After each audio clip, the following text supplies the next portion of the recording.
AirDensity package contains the unit itself together with its power adapter.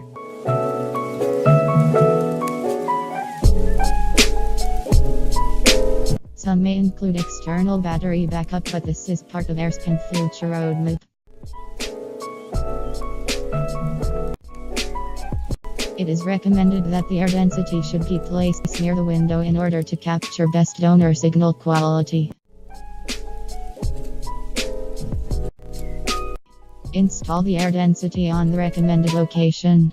Optimal location is where there is even a minimal LTE coverage. AirDensity requires a continuous AC power source with inputs ranging 100V to 40V.